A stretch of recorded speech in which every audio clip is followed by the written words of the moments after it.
மாண்புமிகு உறுப்பினருடைய கேள்வி. அடுத்த மாண்புமிகு உறுப்பினர் கேள்வி கேட்கலாம். கேளுங்க. காவிரி தண்ணியை எப்போ திறந்து விடுவீங்க? மாண்புமிகு அமைச்சர் குஷி. மாண்புமிகு பேரவைத் தலைவரே, எங்க முதல்வரே, மாண்புமிகு உறுப்பினர்கள் தயவு செய்து பேச விடுங்க அமைச்சருக்கு. நீங்க குறுக்குல குறுக்கு தலையிட்டு அமைச்சருக்கு பேச வராது. தயவு செய்து கொஞ்சம் அமைதியா இருங்க. மாண்புமிகு அமைச்சர். உறுப்பினர் காவேரி தண்ணி எப்போ வரும்னு கேட்டாங்க. எனக்கு காவேரி தண்ணி எப்போ வரும்லாம் தெரியாது. எனக்கு ஒதுக்கப்பட்டுள்ள துறை என் தலைவனை இட்டுன்னு போனோம். என் தலைவனை இட்டுன்னு போவேன். அதுதான் என் துறை. காவேரி தண்ணியை பத்தி எனக்கு எதுவுமே தெரியாது.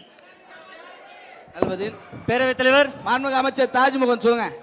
மீண்டும் சோஃபா பேரவையின் தலைவர் அவர்களே, உங்களுடைய பொன்னான இந்த வாய்ப்பை தந்ததுக்காக நன்றியை தெரிவித்துக் கொண்டு, எங்களுடைய வெற்றி தலைவர், வேந்தருக்கெல்லாம் வேந்தர், மாண்புக்குரிய மாந்தர், மக்களை நேசிக்கின்ற மனிதர், அந்த உணர்ச்சி வசப்படக்கூடிய மனிதர், அந்த வெற்றியான திருமுகத்தை பார்த்து வணங்கி தொடங்குகிறேன்.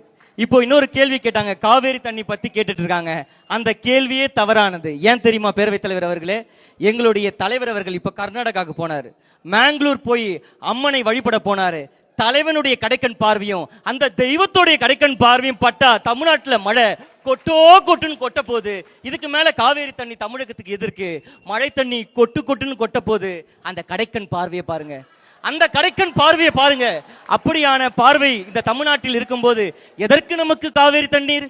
அது மட்டும் இல்ல, எங்களுடைய தலைவர் கர்நாடகால இருந்து வரும்போது கார்ல வரும்போது கிளாஸ்ல தண்ணி கொண்டு வந்தார். மாண்புமிகு உறுப்பினர் பேசும்போது அவையில குறிப்போடு பேசணும். என்ன தண்ணி கொண்டு வந்தார் விளக்கு தருமாறு கேட்டு. மாண்புமிகு சோஃபா பேரின் தலைவர் அவர்களே, அந்த தண்ணியை இங்க சொல்ல முடியாது. பேரவை முடிந்தனே உங்களுக்கும் ஒரு கிளாஸில் அவர் தருவார்.